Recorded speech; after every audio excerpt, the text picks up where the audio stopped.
యోగ వాసిష్టంలో ఉత్పత్తి ప్రకరణం అంటే సృష్టి ప్రకరణం అని చెప్పుకోవచ్చు.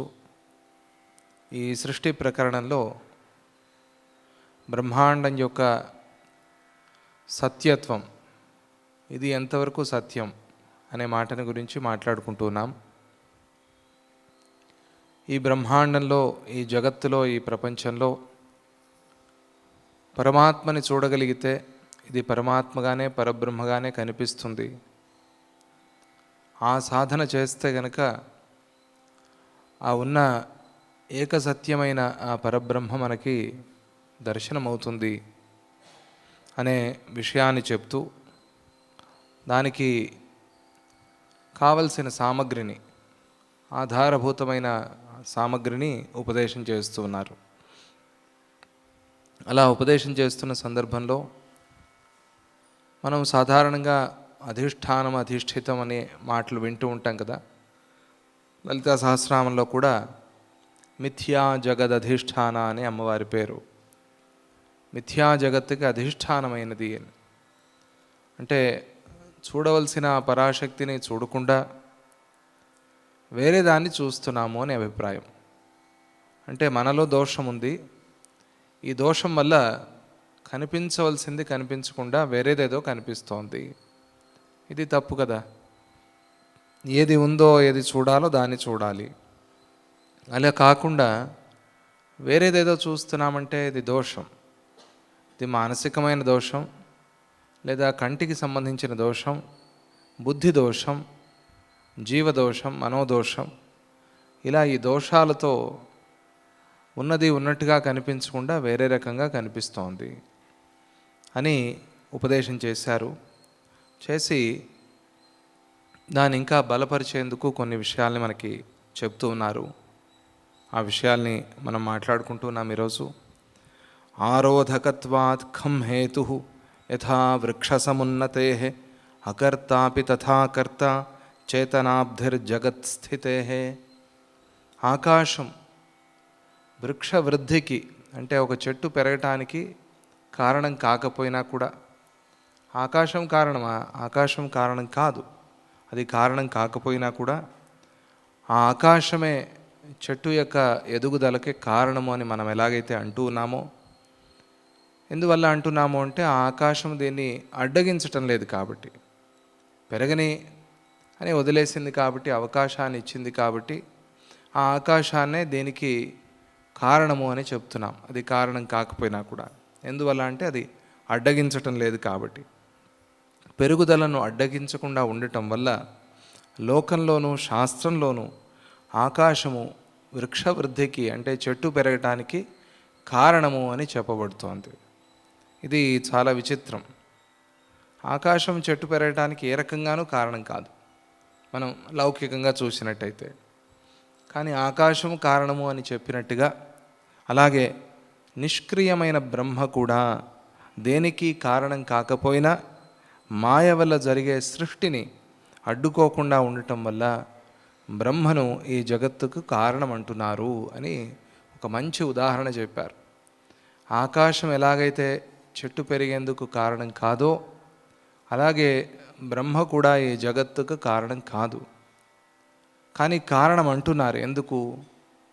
సర్వకారణ కారణం అంటున్నారు. ఎందుకు అంటే ఆ బ్రహ్మ ఈ మాయను అడ్డుకోవటం లేదు కాబట్టి, ఈ జగత్ ఇలా వస్తోంది కాబట్టి, ఈ జగత్తు సృష్టి అయిపోతోంది కాబట్టి బ్రహ్మే ఈ జగత్తుకి కారణము అంటున్నారు. ఆకాశం ఎలాగైతే వృక్షవృద్ధికి కారణం కాకపోయినా కారణం అంటున్నామో, మనం ఈ చెట్టు పెరిగేందుకు కారణం అంటున్నామో, అలాగే బ్రహ్మలో కూడా కారణత్వాన్ని ఆపాదిస్తున్నాము.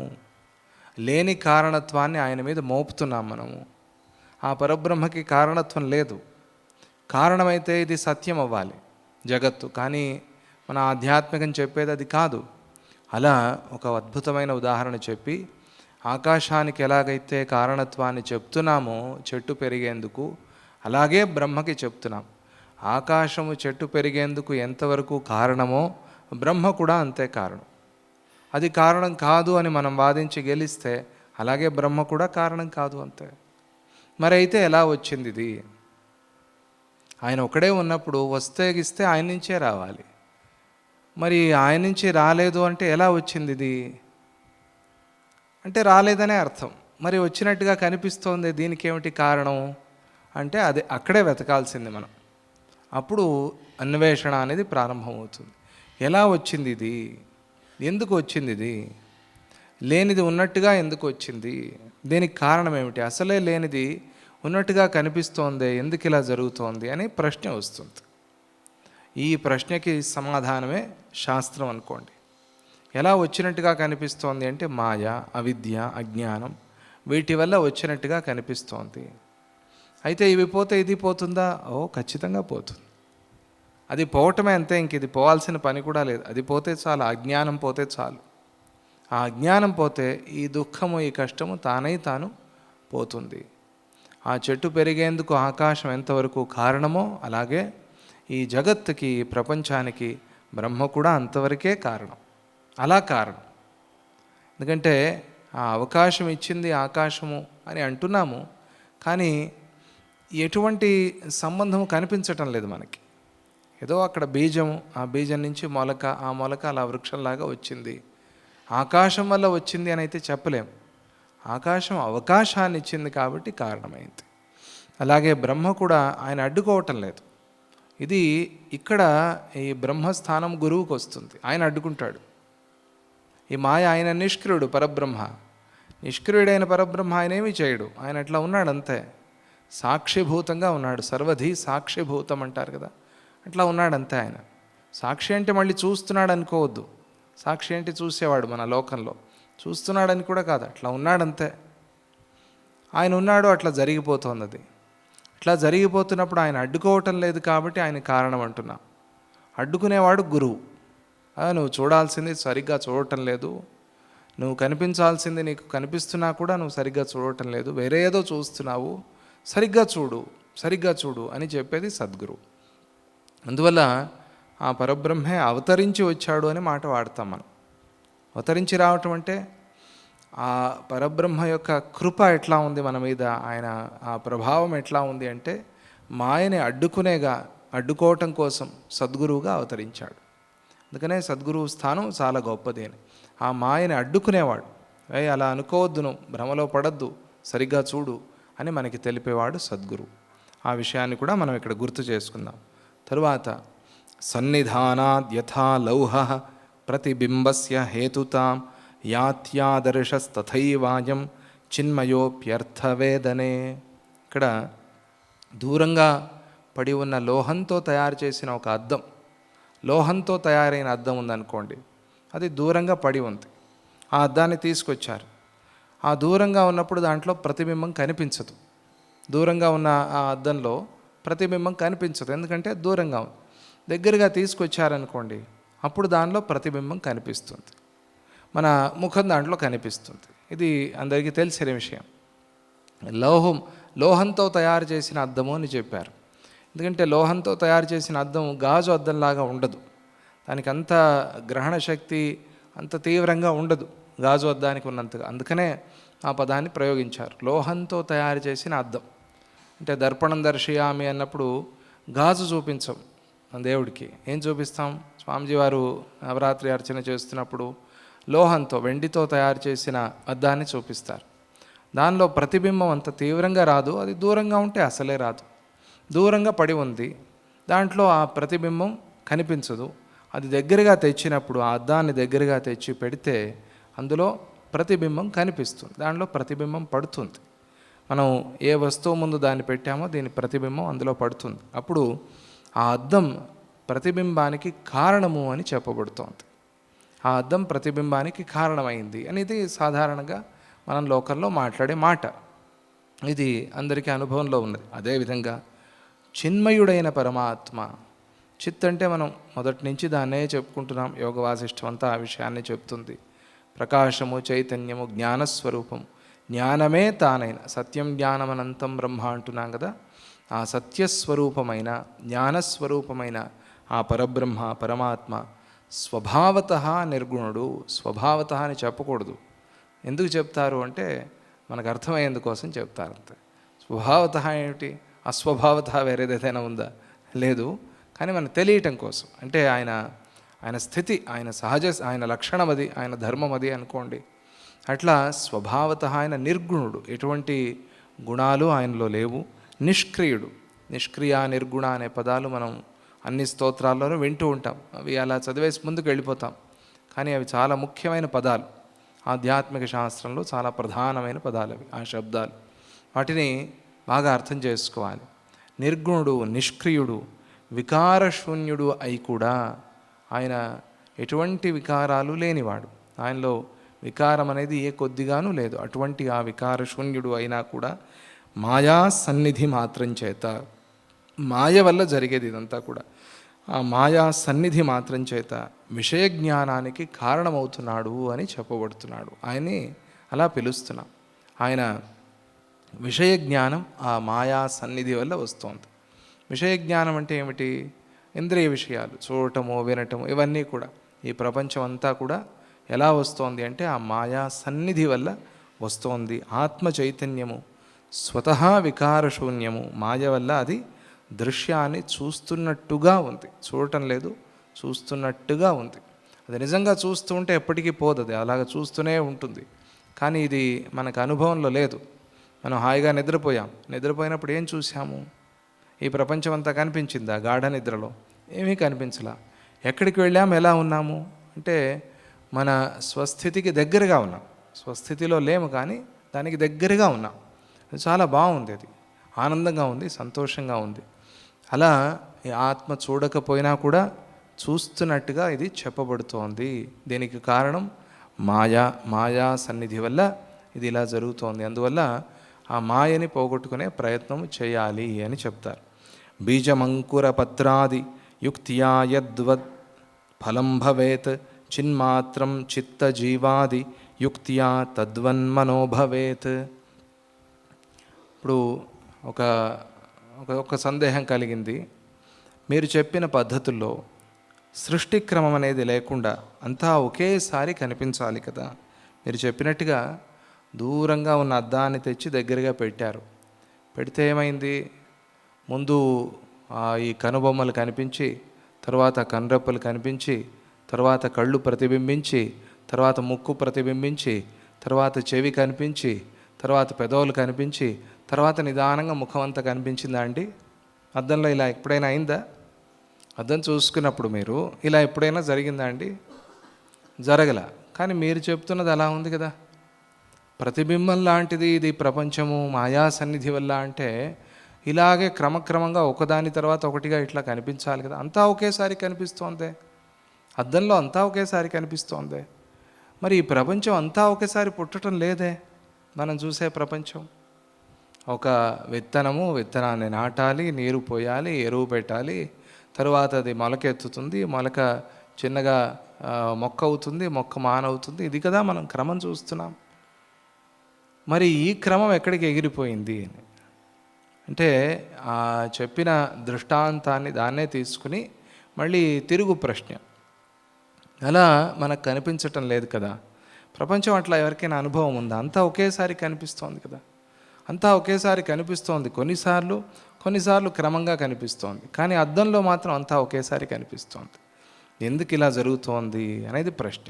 అలా ఆ ఉదాహరణకి దీనికి చాలా వ్యత్యాసం ఉంది కదా. ఎందుకు ఇలా, అలా ఎందుకు జరగటం లేదు అంటే దానికి ఇక్కడ సమాధానం చెబుతున్నారు. నీ ప్రశ్న బాగుంది, సందేహం బాగుంది, కానీ దానికి సమాధానం విను. యుక్తియే దీనికి క్రమం, దీని తప్ప వేరే క్రమం లేదు. యుక్తి క్రమం ఇది. ఆ యుక్తి అంటే మీకు అందరికీ తెలుసు కదా, కొద్దిగా యుక్తి ఉండాలి అంటారు. మన ఇంగ్లీష్ భాషలో సాధారణంగా చెప్తే కామన్ సెన్స్. ఆ సెన్స్ లేకపోతే ఇది అర్థం కాదు. యుక్తియే దీనికి క్రమం, ఇది యుక్తియే దీనికి కారణం. అందువల్ల అట్లా బీజం నుండి అంకురాలు, అంటే విత్తనం నుంచి అంకురాలు, పత్రాలు, ఫలాలు ఉత్పన్నాలు అవుతున్నట్టుగా, పుడుతూ ఉన్నట్టుగా చిత్తు నుండి చిత్తము, జీవులు, మనస్సు కలుగుతూ ఉన్నాయి. ఇది ఆ చిత్తు నుంచి క్రమంగా ఈ క్రమ సృష్టిని, క్రమ ఉత్పత్తిని చెప్పడం. ఒకేసారి వచ్చిందా లేదా క్రమక్రమంగా వచ్చిందా అని రెండు విధాలుగాను వేదంలో చెప్పారు. ఈ సృష్టి ఒకేసారి వచ్చింది అని కూడా చెప్పారు, క్రమక్రమంగా వచ్చింది అని కూడా చెప్పారు. రెండు మనకి వేదంలో కనిపించేవే. ఇలా ఇలా నిదానంగా వచ్చిందని, ఒకేసారికి వచ్చిందని. శ్రీచక్ర ఉపాసన అంతా కూడా ఇదే, శ్రీచక్ర ఆరాధన అంటారు కదా. ఆ శ్రీచక్రం ఎలా ఉంది అంటే క్రమ ఉత్పత్తిగాను, అంటే సృష్టి క్రమంలో ఆరాధన చేయటం, అలాగే సంహార క్రమంలో అంటే లయక్రమంలో ఆరాధన చేయటం అని రెండు విధానాలు ఉన్నాయి. ఎలా భావన చేసినా కూడా, అంటే నువ్వు ఇలా ఇది క్రమమంతా అలా నిదానంగా వెళ్ళిపోయి పరమాత్మలో కలిసిపోయింది, అప్పుడేం మిగిలింది అంటే కలిసిపోయిన తర్వాత ఏది మిగిలిందో అదే మిగిలింది, పరబ్రహ్మే మిగిలాడు అనే ఒక క్రమం. లేదా ఏది మిగిలిందో దాని నుంచి ఈ సృష్టి అంతా వచ్చింది అంటే అది ఒకటే ఉన్నది. ఈ రెండు క్రమాలు కూడా ఉన్నాయి మనకి ఉపాసన కోసం, మనం తెలుసుకునేందుకోసం ఈ రెండు క్రమాలని కూడా వేదం చెప్పింది. అలా చిత్త నుంచి అంటే ఆ ప్రకాశం నుంచి, జ్ఞానం నుంచి చిత్తము, జీవుడు, మనస్సు, ఇలా క్రమక్రమంగా ఈ జగత్తంతా ఉత్పత్తి అయింది అని చెప్పే ఒక క్రమం, దాన్నే ఇక్కడ అంగీకరించారు యోగ వాసిష్టంలో, దాన్నే చెప్పారు. అలాగే ప్రళయంలో ఏమీ లేనప్పుడు మహాప్రళయంలో ఎలా ఉందో దాన్ని కూడా వర్ణించారు. ఈ రెండు క్రమాల్ని కూడా మనం పూర్వమే చెప్పుకున్నాం ఈ ఉత్పత్తి ప్రకరణంలో. అలా సృష్ట్యాది నుండి అనాదిగా బీజము, అంకురము, పత్రాలు, ఫలాలు అనే సృష్టి క్రమ నియమం అలాగే ఉంటుంది. సృష్టి క్రమ నియమం అలాగే ఉంటుంది. నియమం అంటే ఏంటో కూడా చెప్పుకున్నాం మనం. దీన్ని నియతి అంటారు. దీనిలో మార్పు రాదు. అంటే అగ్ని ఎప్పుడూ కాలుస్తుంది, నియమం అదే.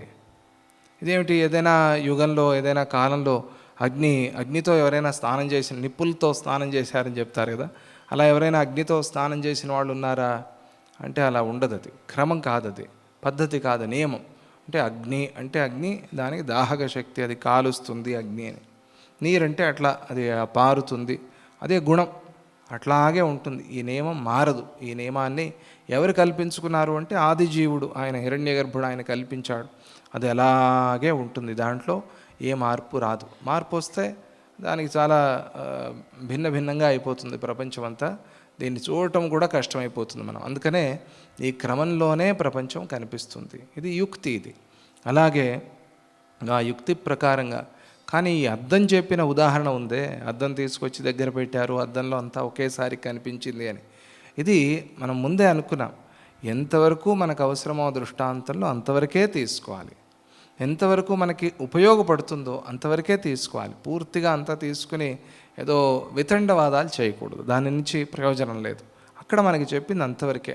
ఇది వచ్చి అద్దంలో పడినట్టుగా మాయా సన్నిధి వల్ల ప్రతిబింబంలాగా ఇది ఈ జగత్తు కనిపిస్తోంది, కానీ ఇది సత్యం కాదు, అంతవరకు మాత్రమే తీసుకోవాలి. అప్పుడే అది మనకి ఉపయోగపడుతుంది.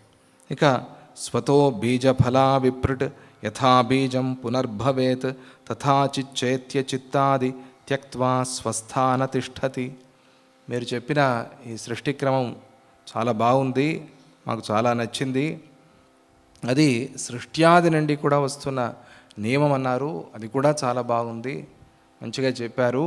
కానీ ప్రళయకాలంలో అంతా లయించిపోయినప్పుడు, అంతా లయం అంటే ఈ పంచభూతాలు మాత్రం కాదు, పంచభూతాలకి ఏదైతే కారణమైందో తన్మాత్రలు, ఆ తన్మాత్రలతో సహా పోయి కలిసిపోయింది పరబ్రహ్మలో. సృష్టి ఆదిలో లయ సమయంలో, ఆ లయంలో అంతా కలిసిపోయినప్పుడు, ఆ లయించిపోయినప్పుడు ఈ బీజము మళ్ళీ కదలకుండా, పుట్టకుండా అలాగే ఉండొచ్చు కదా, అలా ఎందుకు లేదు అని. కలిసిపోయినప్పుడు మళ్ళీ ఎందుకు పుట్టాడు, ఇది ప్రశ్న, అందరికీ వచ్చే ప్రశ్న, ఇది రావాల్సిన ప్రశ్న. అయితే మనం ఈ ప్రపంచం ఎట్లా వచ్చింది అని అడుగుతాం. ప్రపంచం ఎట్లా వచ్చింది కాదు అడగాల్సింది మనం, నేను ఎట్లా వచ్చానో అడగాలి, ఈ జీవుడు ఎట్లా వచ్చాడు అడగాలి. ప్రపంచం ఎలా వస్తే నీకెందుకు? ఎందుకంటే నీ కాలం చాలా అల్పం, 100 సంవత్సరాలు అన్నారు. ఈ 100 సంవత్సరాలు ఈ జగత్తు యొక్క ప్రపంచం, ఈ ప్రపంచం యొక్క కాలం అంత కాదు, ఇది చాలా అనాదిగా అఖండంగా కనిపిస్తోంది. మరి దీన్ని తెలుసుకుని నువ్వు చేసేది ఏమిటి? నువ్వు తెలుసుకోవాల్సింది నేను ఎట్లా వచ్చాను, ఈ జీవుడు ఎట్లా వచ్చాడు అని అడగాలి. కానీ దీన్ని ఎవరు ప్రశ్నించడం లేదు. అది చెప్పటమే ఆధ్యాత్మికం, అది నువ్వు తెలుసుకోవాలి, అందుకోసం నువ్వు ప్రయత్నం చేయాలి అని. ఇది ఈ బీజం కలిసిపోయి మళ్ళీ కదలకుండా అలా ఉండొచ్చు కదా, అలా ఎందుకు లేదు, అలా ఎందుకు జరగటం లేదు అని ప్రశ్న. ఆ ప్రశ్నకి సమాధానం అంటే వేసవి కాలం వచ్చింది. ఆ వేసవి కాలంలో ఎండిపోయిన ఆ బీడు వర్షంతో మళ్ళీ చిగురించినట్టుగా. వర్షం పడింది, అప్పటి వరకు లోపల విత్తనం ఉంది, మనకు తెలీదు, విత్తనం కనిపించదు, బయటికి మాత్రం బీడు భూమిలాగానే ఉంటుంది. ఆ వేసవి పోయి వర్షం కురిసింది, ఆ వర్షం పడుతూ ఉండగానే మొలకెత్తుతుంది భూమి. అవునా కదా, ఎన్నోసార్లు చూసాము.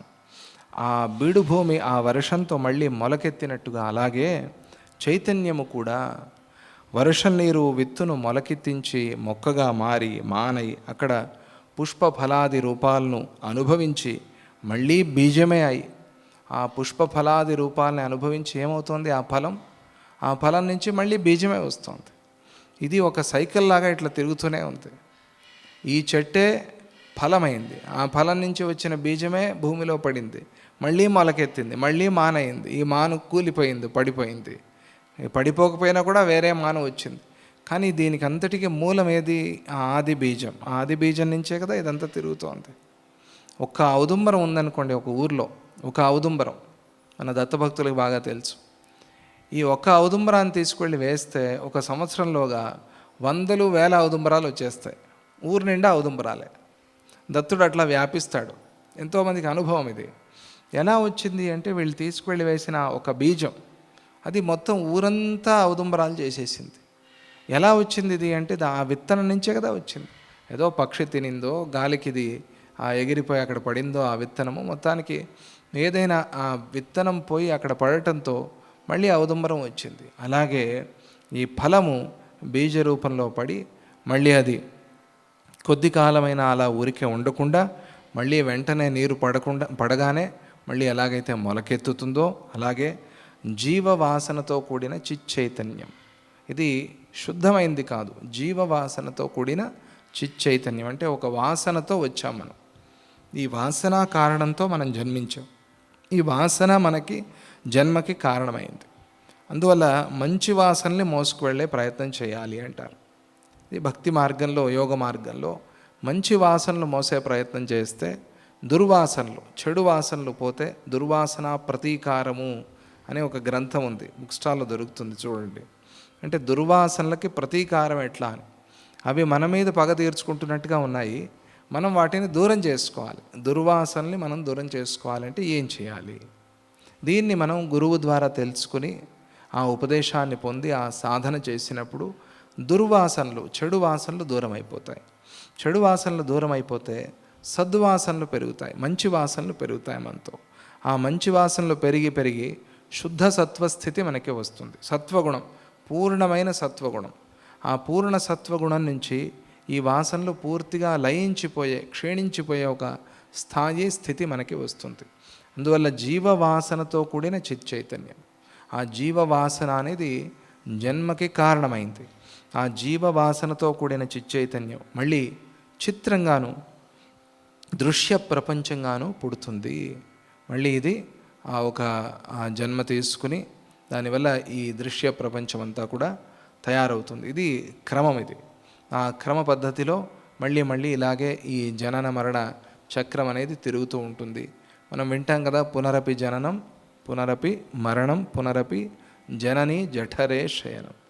ఇలా తిరుగుతూ తిరుగుతూ తిరుగుతూ ఉండే ఈ చక్రాన్ని ఆపేదెవరు? ఇది ఎప్పుడు ఆగేది? ఇలా తిరుగుతూనే ఉండాలా? తిరగటం అంటే మన స్థితి కాదు, ఇది మన స్వభావం కాదు. ఇది మనం ఏదో సరదా కోసం ఎక్కాం జైంట్ వీల్, వాడు ఆపకుండా గంటలు గంటలు తిప్పాడు అనుకోండి, ఏమవుతుందండి? ఆ జైంట్ వీల్ తిరుగుతూ తిరుగుతూ తిరుగుతూ తిరుగుతూ ఏమైపోతాం మనం? ఇది ఏదో సరదా కోసం ప్రారంభమైంది. ఇది ఇట్లా తిరుగుతూనే ఉంటే మనకి అక్కడ ఉండలేం, చాలా శిక్షగా ఉంటుంది. అది ఏదో ఒక 5 నిమిషాలు 10 నిమిషాలు ఎక్కాము, ఇది ఆగకుండా తిరుగుతోంది. ఇలాగే జనన మరణ చక్రం అనేది తిరుగుతూ ఉంటే ఇది మనకి మంచిది కాదు, దీన్ని ఆపుకునే ప్రయత్నం చేయాలి. అలా ఈ బీజం మళ్ళీ వృక్షమైనట్టుగా, మళ్ళీ బీజమైనట్టుగా ఇలాగే ఈ జీవ చైతన్యం తిరుగుతూ తిరుగుతూ తిరుగుతూ మళ్ళీ పుడుతూ మళ్ళీ చస్తూ ఇలాగే అనుభవిస్తూ ఉన్నది అని తాను జీవ చైతన్యము అనే భావన పోయి శుద్ధ చైతన్యం అనే భావన కలిగేంత వరకు ఈ చక్రం ఇలాగే తిరుగుతూ ఉంటుంది. జీవ చైతన్యం అనే భావనలోనే ఉన్నాం మనం, శుద్ధ చైతన్యం అనే భావన రాలేదు మనకి. జీవ చైతన్యం అంటే ఏమిటి?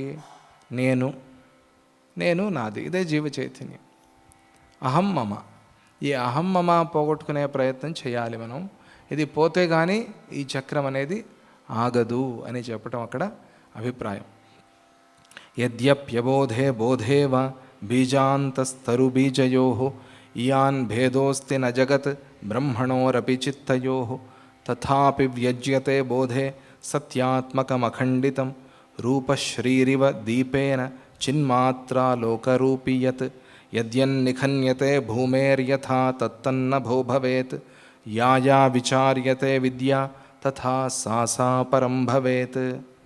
ఇక్కడ బీజము యొక్క వృక్షజనక శక్తి, ఆ చెట్టుని పుట్టించే ఒక శక్తి, బ్రహ్మం యొక్క జగజ్జనక శక్తి ఒకే విధంగా సమానాలై కనిపిస్తూ ఉన్నా కూడా ఆ రెండిటి మధ్య శక్తి భేదం కనిపిస్తోంది.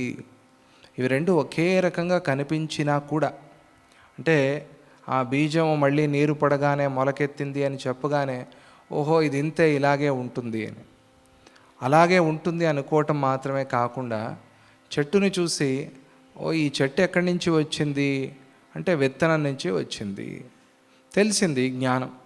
ఇంకా బాగా లోతుగా వెళ్ళామనుకోండి, చెట్టే కనిపించలేదు, విత్తనమే కనిపించింది. ఎందుకంటే విత్తనం లేకుండా చెట్టు లేదు కదా, విత్తనమే కనిపించింది అనుకుందాం, విత్తనమే ఇది అనే జ్ఞానం కలిగింది అనుకుందాం. ఇలా కలిగినంత మాత్రాన, అనుకున్నంత మాత్రాన చెట్టు ఎగిరిపోయిందా? ఎక్కడికి పోలే, చెట్టు అక్కడే ఉంది. ఇలాగే సరే ఈ ప్రపంచానంతా చూసి ఇదంతా బ్రహ్మే అనుకున్నావు, అక్కడ ఎలాగైతే వృక్షాన్ని చూసి విత్తనం అనుకున్నా కూడా ఆ విత్తనం కనిపించినా కూడా వృక్షం ఎగిరిపోలేదో, అలాగే ఈ జగత్తును చూసి నేను బ్రహ్మ అనుకుంటాను, బ్రహ్మ అలాగే ఉంటాడు, జగత్తు అలాగే ఉంటుంది అనే ప్రశ్న వస్తుంది మనకి.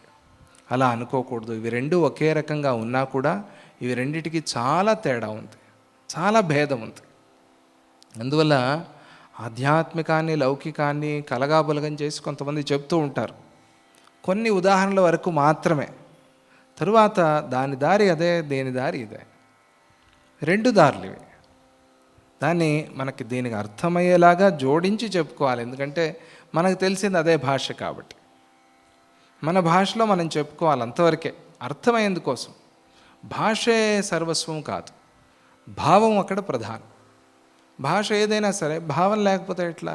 ఊరికేదో భాష మాట్లాడుతున్నారు అనుకోండి, భావం లేదు, అర్థమే లేదు, ఏదో అక్కడివి 4 పదాలు ఇక్కడ 10 పదాలు అలా అలా సంబంధమే లేకుండా, పూర్వాపరాలు లేకుండా ఏదో మాట్లాడుతున్నారనుకోండి, ఏమైనా విలువ ఉంటుందా దానికి? లేదు.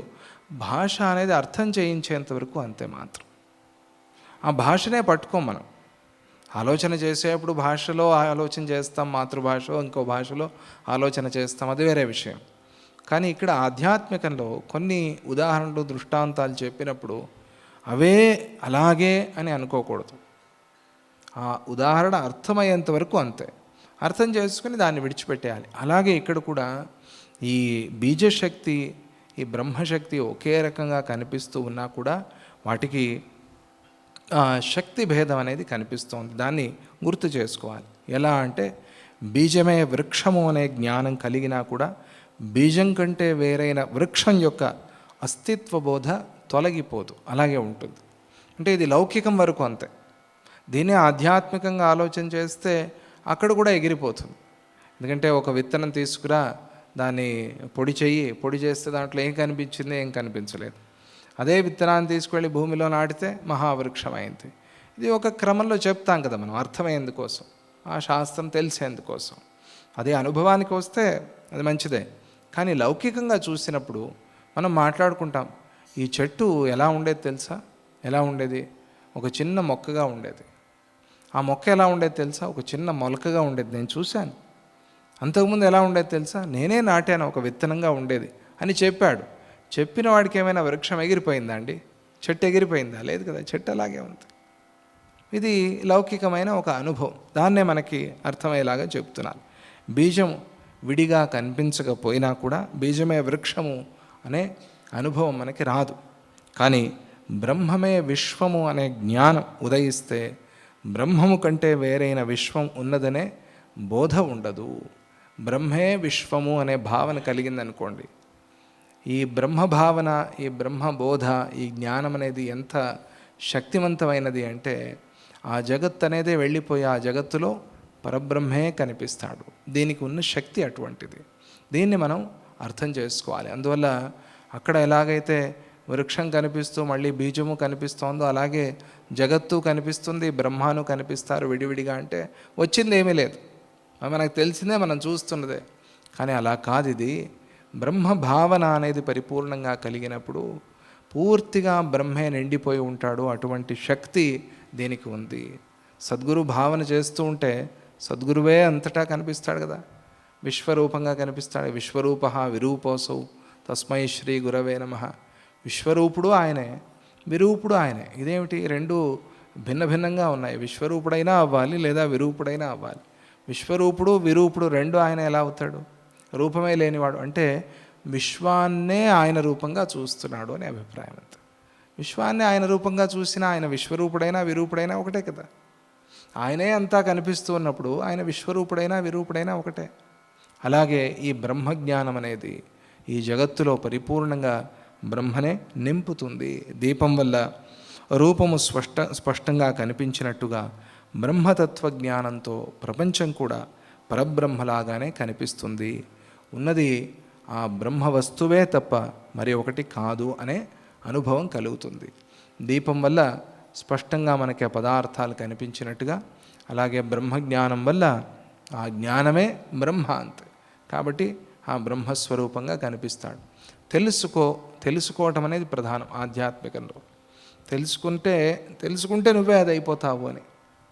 అలా ఆ తెలపటాన్ని తెలుసుకోవటాన్ని గురించి ఇక్కడ చెప్తున్నారు. భూమిని, దానికి ఒక ఉదాహరణ. భూమిని అలా తవ్వుతూ వెళ్ళామనుకోండి, ఎక్కడెక్కడ తవ్వినా కూడా ఏం కనిపిస్తుంది? భూమిలో ఏం కనిపిస్తుందండి? మనం ఏమంటాం, అది రాయి ఉండే భూమి అయితే రాయి కనిపిస్తుంది, ఇసుక ఉండే భూమి అయితే ఇసుక కనిపిస్తుంది, మట్టి ఉండే భూమి అయితే మట్టి కనిపిస్తుంది, నీరున్న భూమి అయితే నీరు కనిపిస్తుంది అని అంటాం. కానీ అలా కాదు అనాల్సింది. భూమిని తోడుతున్నప్పుడు కనిపించేది ఏమిటి? ఆకాశం. ఎక్కడెక్కడ తోడినా కూడా కనిపించేది ఏమిటి? భూమిలో ఆకాశమే కదా. ఆ గుంట అనేదైతే అంటున్నావు నువ్వు, గుంట పడింది అని, ఆ గుంట ఏమిటి? ఆకాశమే కదా. భూమిని ఎక్కడ తోడుతూ వెళ్ళినా కూడా అక్కడంతా ఆకాశమే కనిపించినట్టుగా విచారించి చూసినప్పుడు చైతన్యం ఒకటే నీకు కనిపిస్తుంది. అది బ్రహ్మజ్ఞానంలో ఉన్న శక్తి. ఎక్కడెక్కడ తోడినా కూడా. అందువల్ల ఈ పదార్థం బ్రహ్మ, ఆ పదార్థం బ్రహ్మ, ఇది ఏమిటి అదేమిటి అని అడగాల్సిన పని లేదు. అంతా ఆయన భావన చేస్తే నేతి వాక్యాలతో ఇది కాదు ఇది కాదు అని తెలుసుకోవటం కన్నా అంతా ఆయనే తెలుసుకోవటం అనేది సులభం, అది తేలిక. ఇది కాదు అది కాదు ఎంత పట్టి రాస్తావు నువ్వు? అంతా పట్టి రాసి రాసి రాసి రాసి ఇంకా ఏవో అనుమానాలు వస్తాయి. అందువల్ల అంతా తానై ఉన్నాడు, అంతా ఉన్నది ఆ పరమాత్మ శక్తియే, పరబ్రహ్మయే అనే ఆ భావన మనలో రావటం కోసం ఆ ఉదాహరణ చెప్పారు. విత్తును తెలుసుకున్నంత మాత్రాన వృక్ష జ్ఞానం పోనట్టు, చెట్టుని తెలుసుకుంటే బీజజ్ఞానం పోనట్టు, బ్రహ్మను తెలుసుకున్నంత మాత్రాన ప్రపంచ భ్రమ పోదు అని మాత్రం అనరాదు, అలా అనకూడదు. అందువల్ల ప్రపంచ భ్రమ పోతుంది దీనివల్ల బ్రహ్మజ్ఞానం వల్ల అని చెప్పటం అభిప్రాయం. ఇక్కడ ఈ విషయంలో జ్ఞాన వైఫల్యం అనేది లేదు అని చెప్పారు వ్యాఖ్యానంలో. జ్ఞానానికి ఎప్పుడు వైఫల్యం అనేది లేదు, ఇది విఫలమైపోయింది అనేది ఎక్కడా మనం చూడం. జ్ఞానం ఎప్పటికీ వేస్ట్ కాదు. ఇది కేవలం బ్రహ్మజ్ఞాన విషయంలోనే కాదు, లౌకికంలో కూడా అంతే. జ్ఞానం అనేది మనం సంపాదించి పెట్టుకున్నది. ఎప్పుడో ఏదో చదివాం, ఏదో గుర్తుపెట్టుకున్నాం, ఏదో విన్నాం గుర్తుపెట్టుకున్నాం, ఏదో చూసాం గుర్తుపెట్టుకున్నాం, అది ఎప్పటికీ నిష్ఫలం కాదు. ఏదో రకంగా మనకు ఉపయోగపడుతుంది. ఏ విద్య అయినా సరే, నేర్చుకున్న ఏ విద్య కూడా నిష్ఫలం కాదు అని చెప్తారు. అది చిన్నదా పెద్దదా అనేది వేరే, కానీ ఏదైనా సరే అది ఒక ఆ విద్యకి ఇవ్వాల్సిన గౌరవం అక్కడ మనం ఇవ్వాలి. దానికి ఆ ఉండే శక్తి దానికి ఉంటుంది.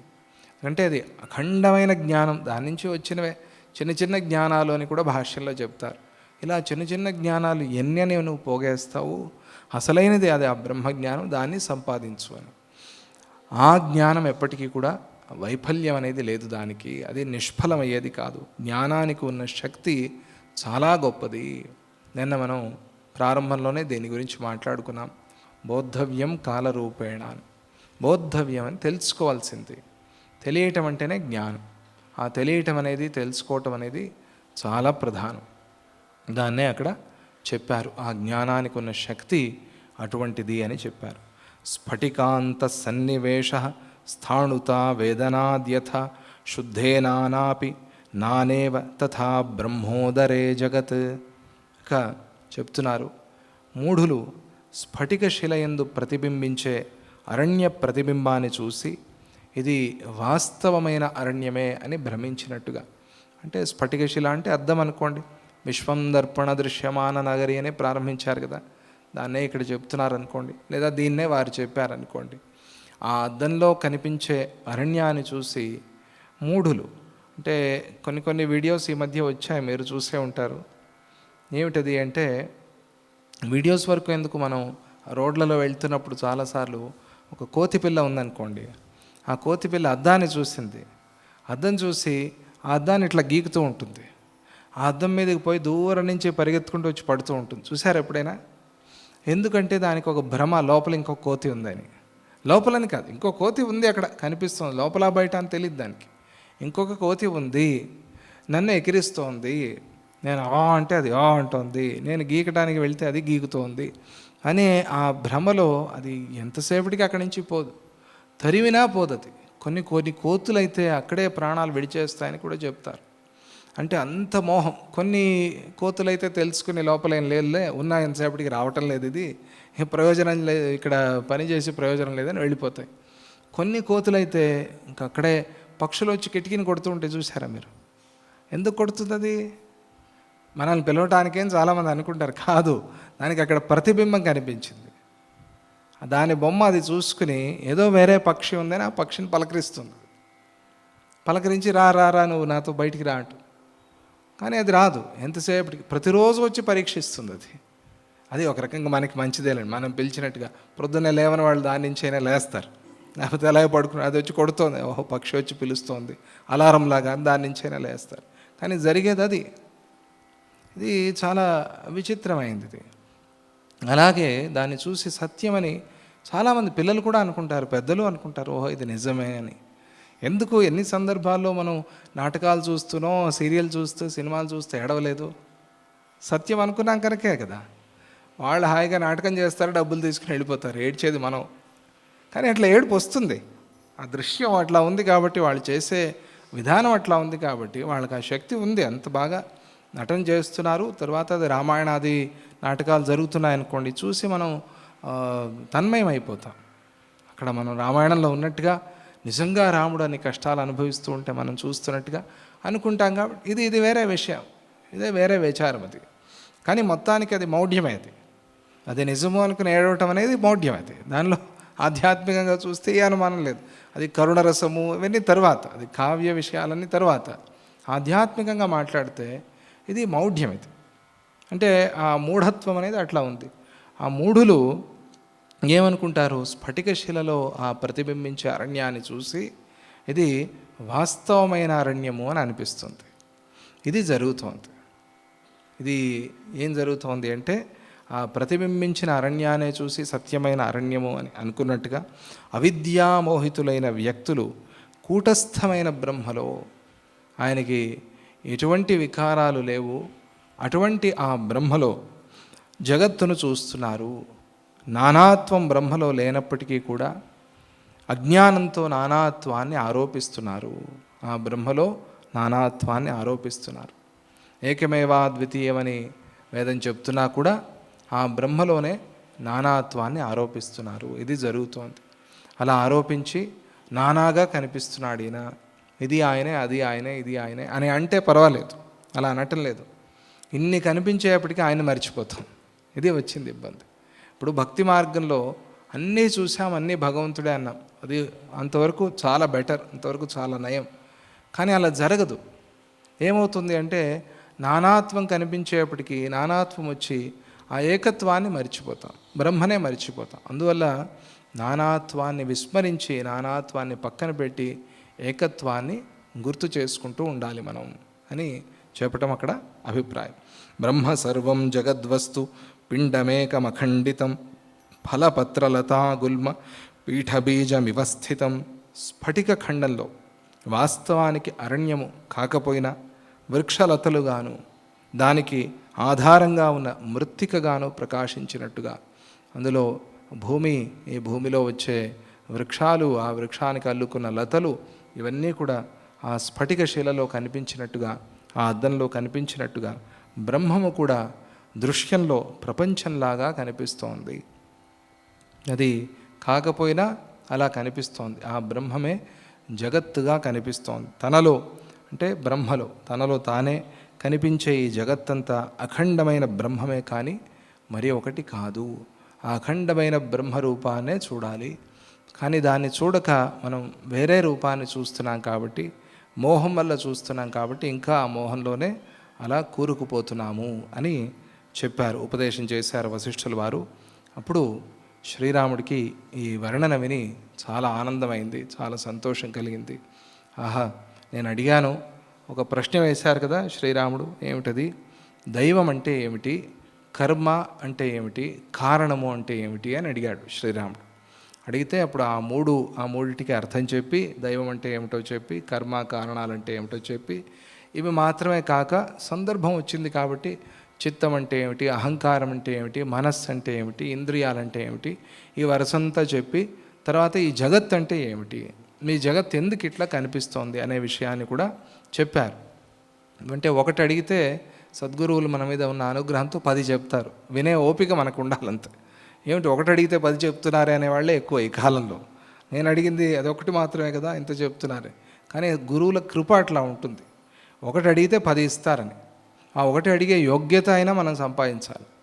ఆ ఒకటైనా అడిగితే పరిప్రశ్నేన సేవయ, ఆ సేవ చేసి ఆ ఒక ప్రశ్న అడిగితే ఆ ఒక ప్రశ్నలోనే మొత్తం అంతా సమాధానం వస్తుంది.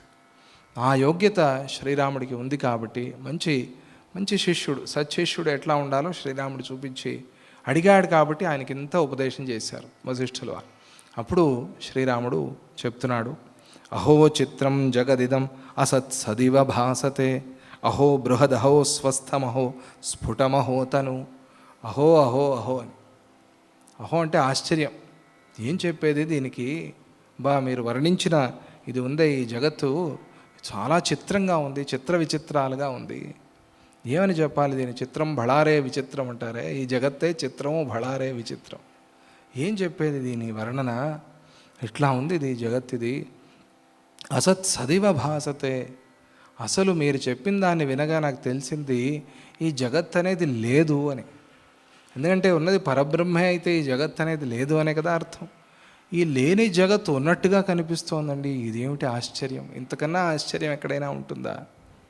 భాగవతంలో ఏమిటిది ఆయన వచ్చినప్పుడు చూసి ఈ గోపవ్రజంలో ఉన్న వీళ్ళందరూ కూడా ఎంత అదృష్టవంతులు, ఆహా వీళ్ళే ఏంటి అహోభాగ్యం అహోభాగ్యం అహోభాగ్యం ప్రజౌకసాం, వీళ్ళదే భాగ్యం అహో అహో అని ఆశ్చర్యం. అంటే సాధారణంగా ఇది అయ్యే పని కాదు అన్నది అయిందనుకోండి, అంత ఆశ్చర్యాన్ని వ్యక్తం చేస్తాం. ఏమిటిది ఇక్కడ ఏం జరిగింది అంటే సాక్షాత్తుగా పరబ్రహ్మే వచ్చి వీళ్ళకి ఫ్రెండ్ అయిపోయాడు, వీళ్ళకి మిత్రుడైపోయి వీళ్ళతో ఆడుకుంటున్నాడు. ఇది ఏమిటి ఇంత విచిత్రం, ఇది ఎంత ఆశ్చర్యము అని అక్కడ వ్యక్తం చేసినట్టుగా బ్రహ్మగారికి ఆశ్చర్యం అయిపోయింది. అయ్యో ఎవరిని చూడాలి అని మేము ప్రయత్నం చేస్తూ ఉంటాము, ఆయనే సాక్షాత్తుగా వచ్చి వీళ్ళ మిత్రుడైపోయాడు, వీళ్ళతో పాటు తిరుగుతున్నాడు అంటే ఏమిటి ఆశ్చర్యం ఇది అని బ్రహ్మగారే ఆశ్చర్యపోయారు భాగవతంలో. అలా ఇక్కడ శ్రీరాముడు ఆశ్చర్యాన్ని వ్యక్తం చేస్తాడు. ఏమిటిది? లేనిది ఉన్నట్టుగా కనిపిస్తోంది, చాలా విచిత్రం ఇది ఎక్కడైనా ఉందా? ఇది విడ్డూరం. ఇది లేనిది ఉన్నట్టుగా కనిపించటం అనేది, ఆ ఉన్నదానే సత్యం అనుకునేది, ఇది ఎంత విచిత్రం, ఇది ఎందుకు ఇలా జరుగుతోంది? ఏమిటిది? మాయా ప్రభావం ఏమిటిది? ఈ అజ్ఞానం యొక్క శక్తి ఎట్లా ఉంటుంది అని ఎంత ఆశ్చర్యంగా శ్రీరాముడు చెప్తూ ఉన్నాడు. అహో చిత్రం జగదిదం అసత్ సదివ భాసత్, అహో బృహత్, ఆహా ఇది ఎంత పెద్దగా కనిపిస్తోంది ఈ సృష్టి. ఈ భూమి అనుకున్నాము, కాదు ఈ భూమి కాదు, ఇంకా ఎన్నో గ్రహగోళాలు ఉన్నాయి అన్నారు. అలా వెతుక్కుంటూ వెళ్తే సౌర కుటుంబం అన్నారు, సౌర కుటుంబం కాదు గెలాక్సీ అన్నారు. ఈ గెలాక్సీ ఏమిటి, ఒక చిన్న అణువు అన్నారు. ఇటువంటి గెలాక్సీలు కోట్ల కొలది ఉన్నాయి అన్నారు. ఈ కోట్ల కొలది ఉన్న ఈ బ్రహ్మాండాలన్నీ కలిపితే ఒక చిన్న గుడ్డులాగా ఉంది అన్నారు. ఈ అండం ఇటువంటి అండాలు ఎన్నున్నాయో తెలియదు అన్నారు. యోహోహో, ఏమిటిది ఆశ్చర్యం! అహో చిత్రం జగదిదం, ఇది చిత్రం, ఇది ఆశ్చర్యం, ఇది దీని గురించి తెలుసుకున్నాను. కానీ ఆ చిత్రం అంటున్నాం కదా అని సత్యంగా ఉందా అంటే లేదు, ఇది విచిత్రమైనది. ఇది అహో బృహత్, ఇది చాలా పెద్దగా ఉంది. అహో స్వస్థం, ఇది అట్లా స్వస్థంగా ఉంది. అహో స్వస్థం, అహో స్ఫుటం, అహో తను, ఇది స్ఫుటంగా స్పష్టంగా కనిపిస్తోందే, అట్లా కదలకుండా ఉందే ఇది. అహో తను, ఇది చాలా సూక్ష్మం అయిపోతుందే ఒకసారికి ప్రళయకాలంలో. ఏమిటిది చిత్రం, ఇది ఈ జగత్తు యొక్క చిత్రము. దీని గురించి నేను విన్నాను మీ ద్వారా ఓ సద్గురుదేవ. బ్రహ్మణి ప్రతిభాసాత్మ తన్మాత్ర గుణగోళక అవశ్యాయ కణాభాసో యథా స్ఫురతి తచ్ఛ్రుతం యథా సౌయాతి వైపుల్యం యథా భవతి చాత్మభూ యథా స్వభావ సిద్ధార్థాత్ తథా కథయ మే ప్రభో. చెప్పుకున్నాం కదా, ఎప్పుడు ఆయన సద్గురువుని వర్ణించినా కూడా ఎంతో గౌరవంగా ఎంతో అద్భుతంగా వర్ణించి చెప్తారు. అలాగే ఇక్కడ కూడా శ్రీరాముడు ప్రభో అంటే, ఓ స్వామి, నువ్వే నాకు దారి చూపాల్సిన వాడివి, నిన్ను అడుగుతున్నాను. ఇప్పటివరకు నువ్వు వర్ణన చేసిందంతా విని నాకు చాలా ఆశ్చర్యంగా ఉంది. నేను విన్నది ఇది ఈ ప్రతిభాస మాత్రమే, సత్యము కాదు అని నాకు తెలిసింది. అవశ్యాయ కణాభాసో యథా స్ఫురతి తచ్ఛ్రుతం. నువ్వు చెప్పిందంతా కూడా విన్న తరువాత నాకు ఇప్పుడు ఒక సందేహం మనస్సులో, ఇంకొక విషయాన్ని తెలుసుకోవాలి అని అనిపిస్తోంది. ఈ సమష్టి వ్యష్టి జీవస్వరూపం అనేది విడివిడిగా ఎలా వస్తున్నారు, ఒకే ఆదిజీవుడుగా ఎలా ఉన్నాడు అనే విషయాన్ని నేను తెలుసుకోవాలి అని అనుకుంటున్నాను. ఈ విషయాన్ని నాకు దయ ఉంచి చెప్పండి అని శ్రీరాముడు అడిగాడు. ఇదివరకు చెప్పిన విషయమే అయినా కూడా ఇంకా స్పష్టత కోసం ఇంకా ఒకసారి అడిగితే ఇంకా బాగా చెప్తారు, ఇంకా బాగా చెప్తే నేను ఇంకా బాగా వింటాను, ఇంకా బాగా వింటే ఇంకా బాగా అర్థమవుతుంది, పౌనఃపుణ్య దోషం లేదు అని. ఆధ్యాత్మికంలో మళ్ళీ మళ్ళీ చెప్పుకునే దోషం లేదు కదా, చెప్పుకోవాలి, ఎందుకంటే వింటే అర్థమైతేనా మనకి. అందుకనే మాటిమాటికి వినాలి, మాటిమాటికి తెలుసుకోవాలి, అర్థం చేసుకోవాలి, అనుభవానికి తెచ్చుకోవాలి. అందుకోసం శ్రీరాముడు అడిగాడు. నేను ఈ విషయంలో వైపుల్యం విశాలంగా నేను తెలుసుకోవాలనుకుంటున్నాను. దీని ఈ విశాల స్వభావం ఇట్లా నానా రూపాలని ధరించడం కానీ, సమష్టి వ్యష్టి రూపాలని ధరించడం కానీ ఎలా జరుగుతోంది, ఈ జీవ ఉత్పత్తి, దీని గురించి నాకు తెలపగలరు అని. అంటే స్థూలదేహం ఎట్లా వస్తోంది, దీని గురించి నాకు చెప్పండి. వైశ్వానర శరీరాలు అంటారు, ఈ శరీరాలు ఎట్లా వస్తున్నాయి, దీని గురించి నేను తెలుసుకోవాలనుకుంటున్నాను. జాగ్రత్త అవస్థలో ఉండేదాన్ని విశ్వ శరీరం, ఇది ఎలా వస్తోంది, దీన్ని నేను తెలుసుకోవాలి అనుకుంటున్నాను, దయ ఉంచి నాకు తెలపండి అని శ్రీరాముడు ప్రార్థించాడు. దానికి సమాధానం చెప్తారు వశిష్ఠుల వారు. దాన్ని మనం మళ్ళీ రేపు చెప్పుకుందామని అంటూ, ఈరోజు ఏవైతే ముఖ్యమైన విషయాలు మాట్లాడుకున్నామో వాటిని మననం చేస్తూ మళ్ళీ భావన చేసి అర్థమయ్యేలాగా, అనుభవానికి వచ్చేలాగా సాధన చేయండి, అలా ప్రార్థన చేయండి. మీకు అందరికీ కూడా అది అనుభవానికి రావాలి అని చెప్పి, జై గురుదత్త, శ్రీ గురుదత్త. ఓం శాంతి శాంతి శాంతి.